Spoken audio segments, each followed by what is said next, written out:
final preseason game. So we got Bears. But right before that game comes on, breaking news happens that center Creed Humphrey becomes the highest paid center in the NFL. Creed Humphrey signed a 4-year, $72 million extension with $50 million in guarantees. Guys, we've heard this was going to come. They said they were working on this for months. It was going to happen before the season started, and lo and behold, it comes to fruition 2 weeks before the season begins. Before we get into gameplay, what do you guys make of this this extension for Creed Humphrey? To be honest with you, I think this is well done, to be honest. The thing is, we know Creed Humphrey is one of the top centers in the league. Very young guy, and if we could keep him here for a long time, the next 4 years, I think that was a practical move by them.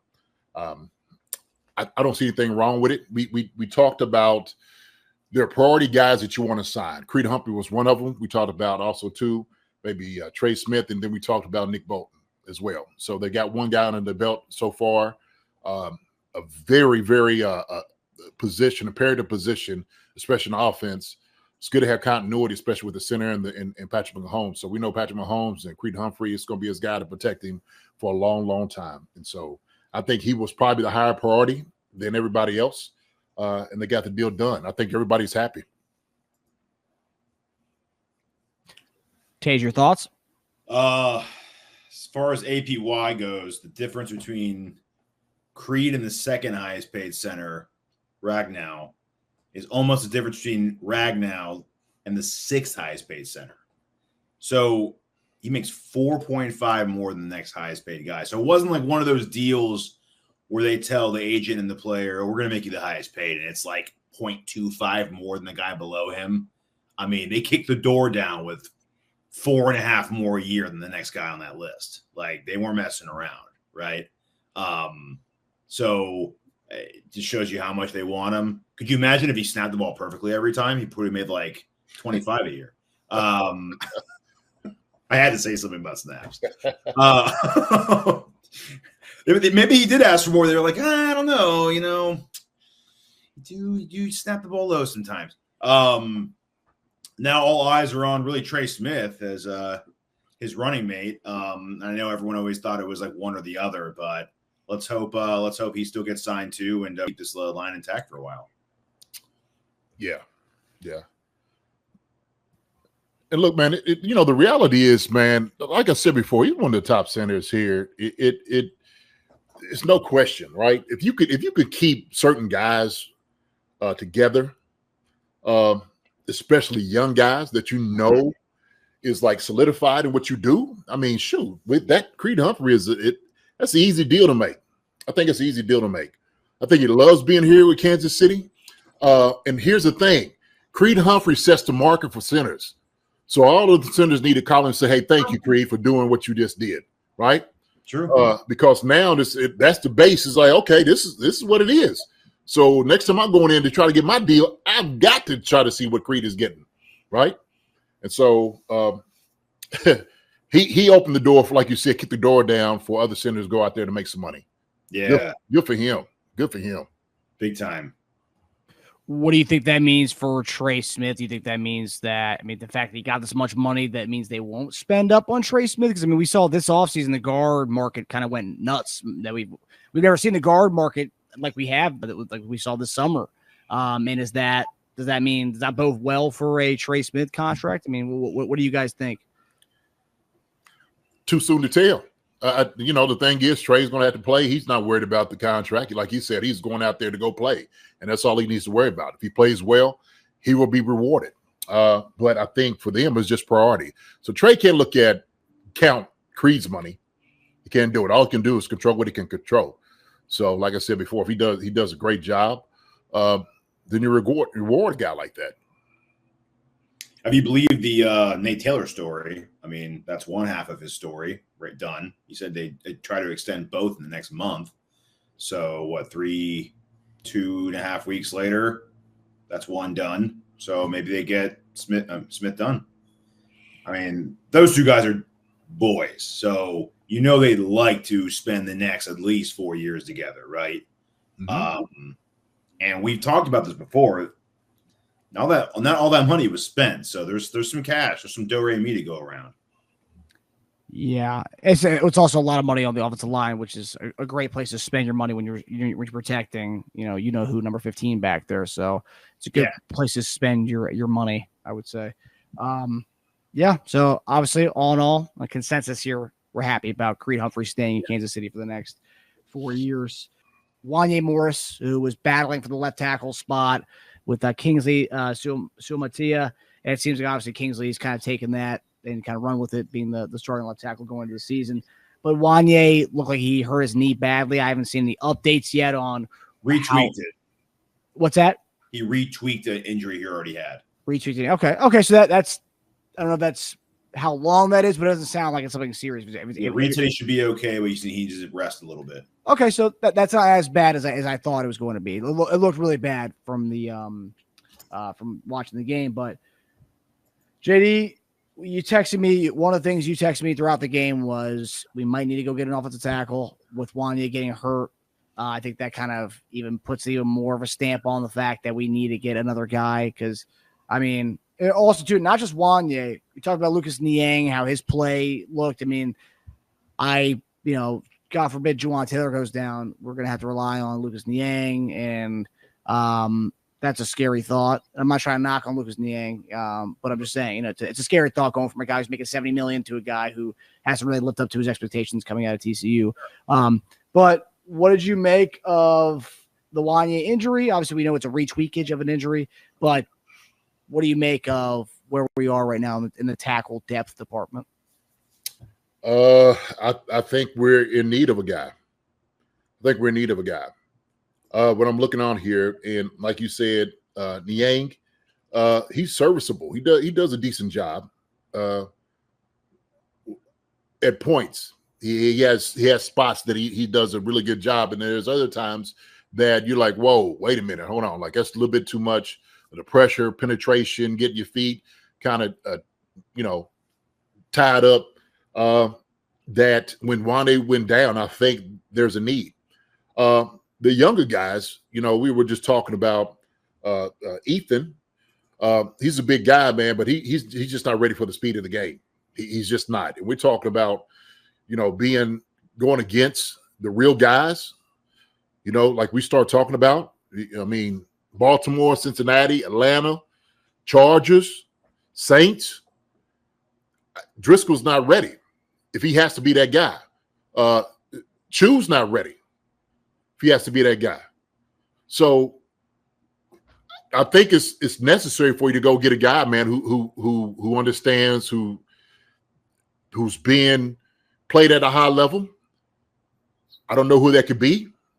Any of them may not decide against it, but to me, I would think cautionary reasons. With Wanya being down, retweaking it, I'm thinking we can't keep doing this week in and week out with him. Just can't.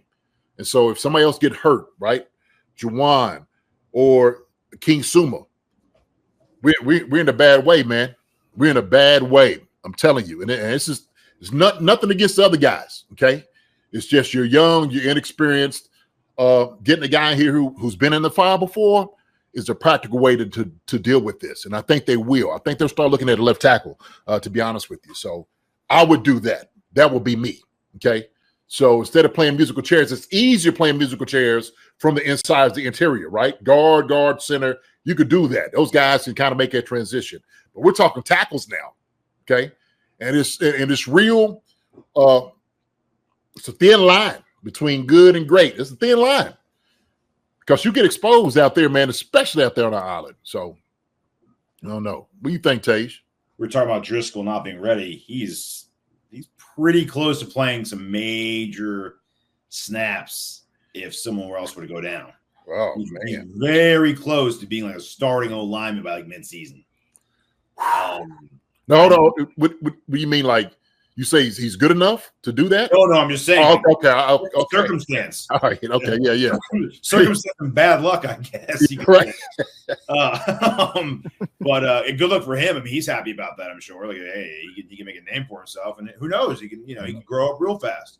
And that's fine if you're just another team out there just trying to make it to the playoffs and have your fans buy a playoff ticket and go home afterwards and enjoy the draft. But that's not us, right? Like, so I feel mean sometimes, like when I talk about players, and I don't want to be one of those fans that other people complain about and like, oh yeah, you're on the couch talking smack, and these guys work their ass off. I know I'm not saying I'm better, and I'm not saying they're bad by any means, but we're not just talking about getting by, right? Like when we talk as fans, we're used to Super Bowls. Like that is, it's not only our goal, it's our expectation, right? Mm-hmm. So everything we expect is Super Bowl caliber and level.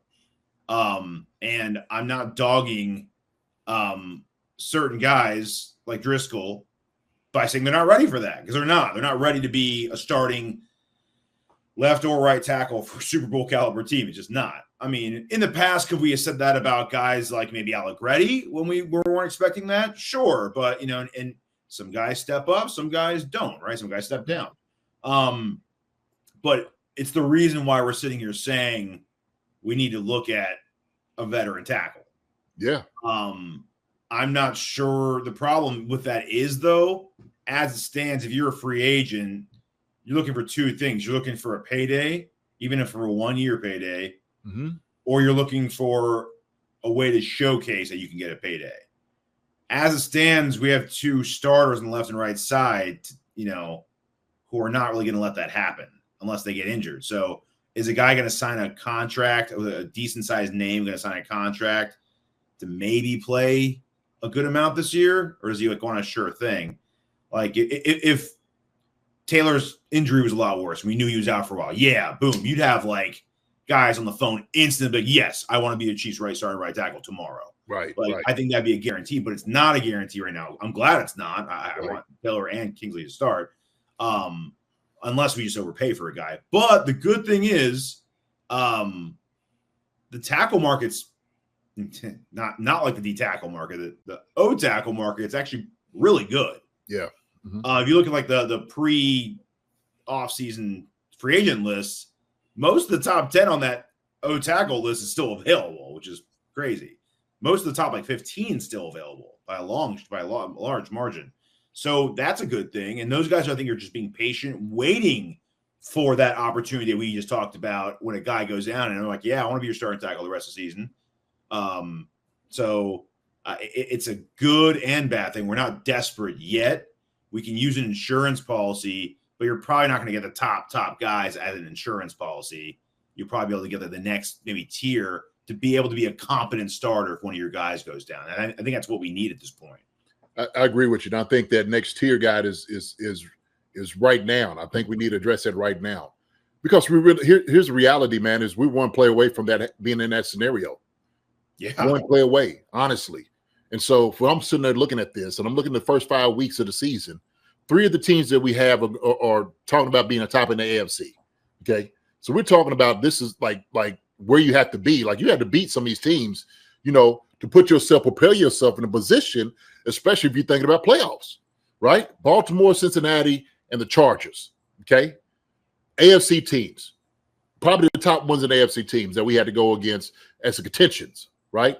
So it is very important that you have something like as an insurance policy. Doesn't have to be the guy that's coming in, because you pay that guy to come in, like you said, to be the starter. But I need a good insurance policy. Is that insurance policy better than Driscoll and those guys? And look, like you said, this is nothing against those guys. This is my analysis as a coach and as a football player. These guys are just not ready. They're not ready yet. Okay.